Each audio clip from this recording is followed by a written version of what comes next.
Hello and welcome! Today I'm going to go through some artwork that I featured in my hard drive video.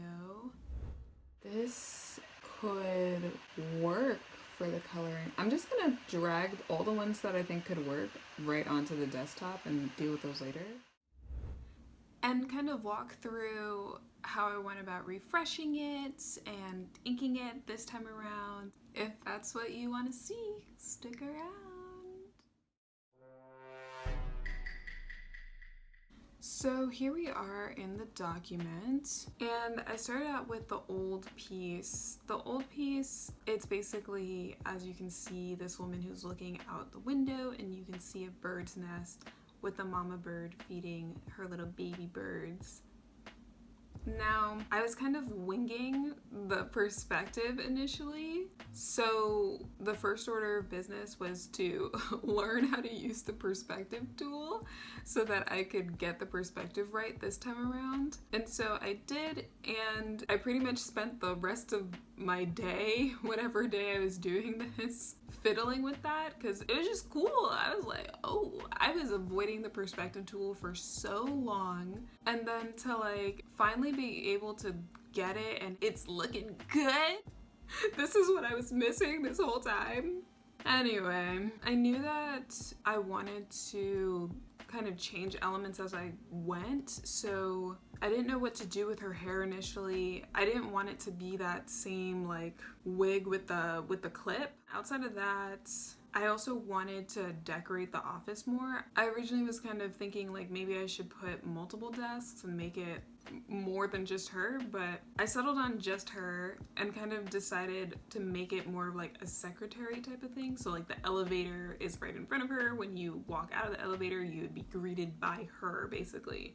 And so this is her downtime, is how I imagined it in my head. I then went about doing her hair. I decided on making it more of like an afro look with some shaved sides, so like she has style. And then I went on to inking things. I initially was just thinking about how I'm gonna be coloring this eventually down the road, so I don't necessarily need to, I don't need to make the line variation super amazing. I wasn't really thinking about texture. But as of now, I think that I want to go back into it and just make some final touches and see like, okay, like how would I go about finishing this if I wasn't going to color it? But when I'm putting the lines down, the only thing I'm thinking of really is that anything, depending on the thickness that you want the lines to be, anything that is in front, anything that is being overlapped less, I want those lines to be darker. So like the window, I would have a thicker line to kind of separate that from the background. She is farther than the window, so her line would be thinner than the window, but thicker than the desk that she's sitting in front of. The thinnest line would be the line that's pretty much receding into that hallway in the background.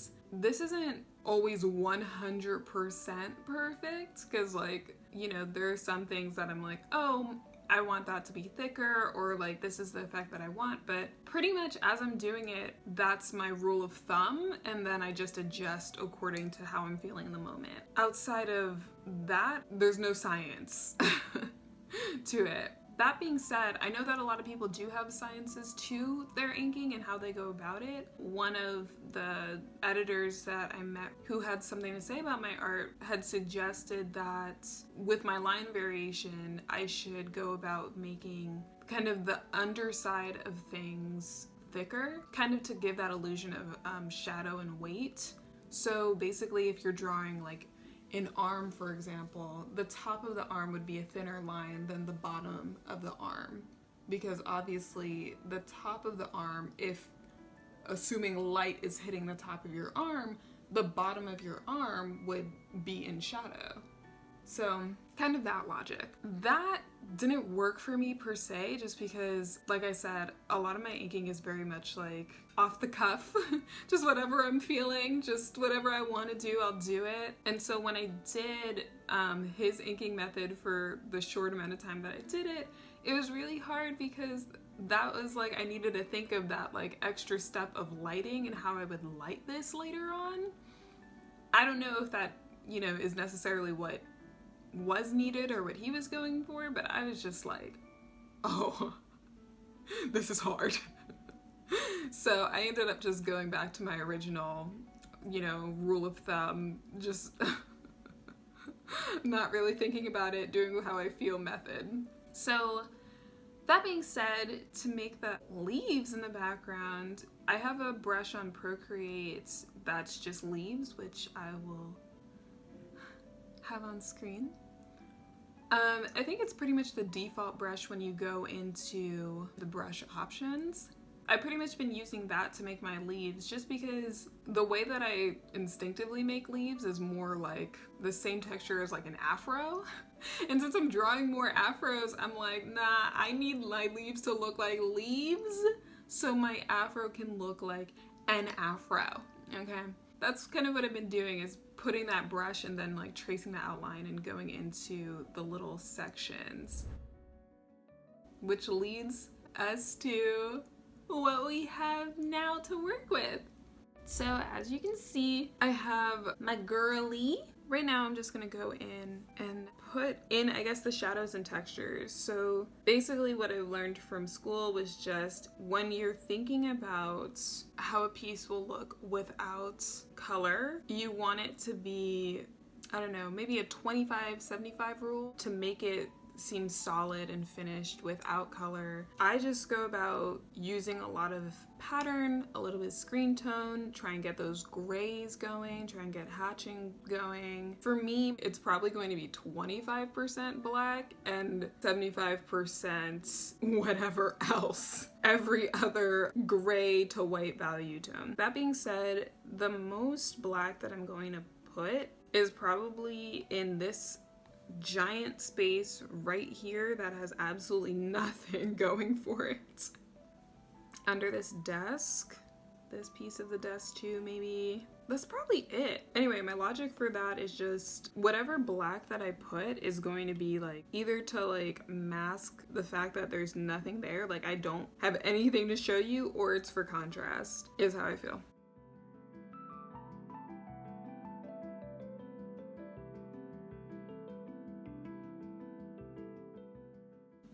Okay, so now under the desk, I have these on their own layer just so that if I don't like it, I can go back and change it easily.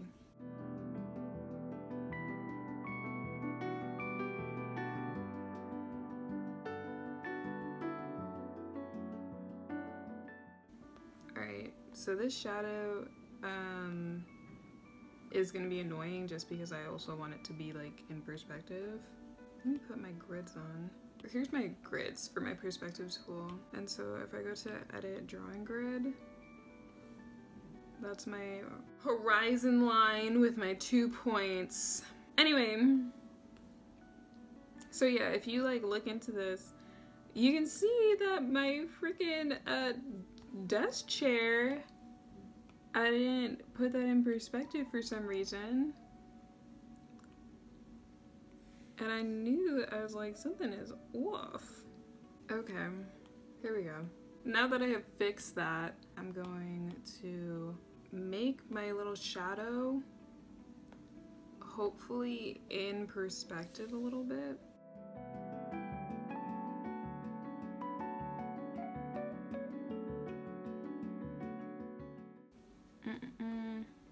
Since I'm gonna be racing anyway, do some scritchy scratch there.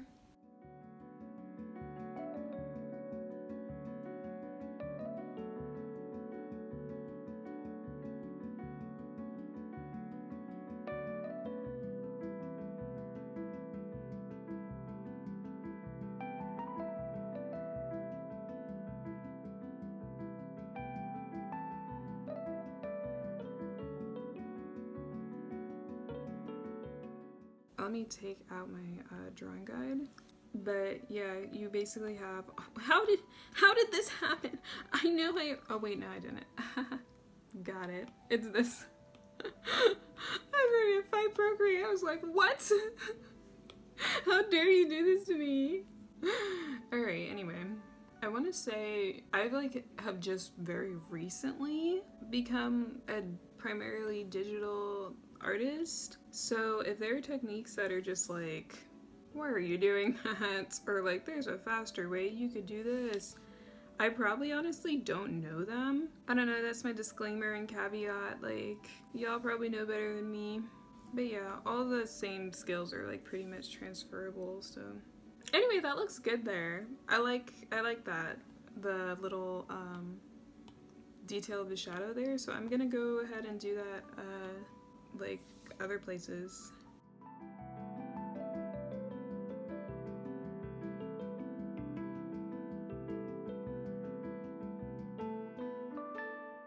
I'm gonna go ahead and soften this up a little bit with, let's see, yeah, with a screen tone.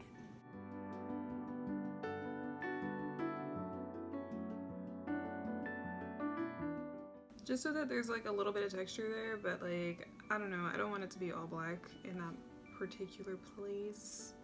And repeat the same vibe here.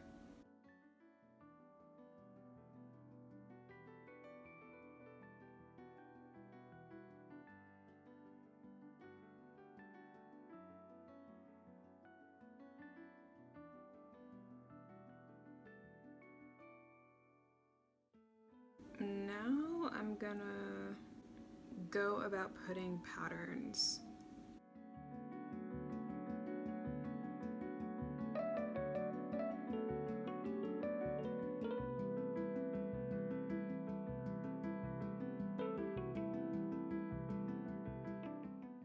Great. That's the art piece. For the rug, I'm thinking of an infinite pattern. That might be nice. And I have infinite pattern brushes that I'm pretty sure I got from Etsy. I'll find all of it and put it in the description, you know. I'm trying to look for something that's like corporate office rug.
Okay, I'll get the rest as I see it, but I'm gonna kind of soften, I guess this middle section and maybe a little bit of the edge with this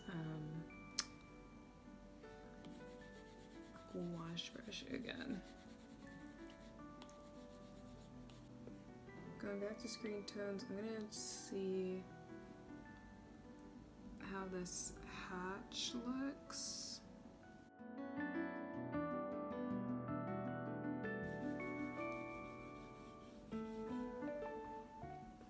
Okay, so there's that. I'm kind of like, ooh, like, maybe I can play up on that motif and make this, like, I'm thinking maybe she could, oh, or maybe this right here. She could have a pattern on her dress.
Yeah, so I got a little silent toward the end because I was just sort of like, I don't know how to explain much past general rules of thumb that I have, but basically, like, after a certain point, I was just trial and error. So here's how it came out.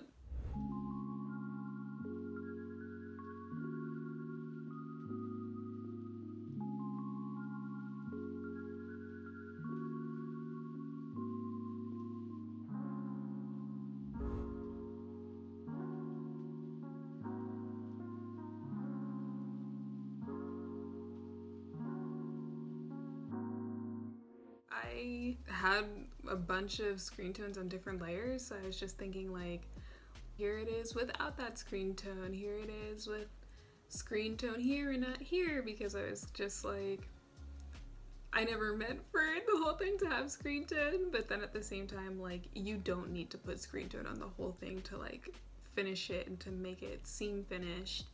It's just, like, whatever you're trying to achieve. So yeah, let me know which version is your favorite, or let me know like how you think I did. But yeah, I'm like tired now, so just to close this out, thanks for watching until the end.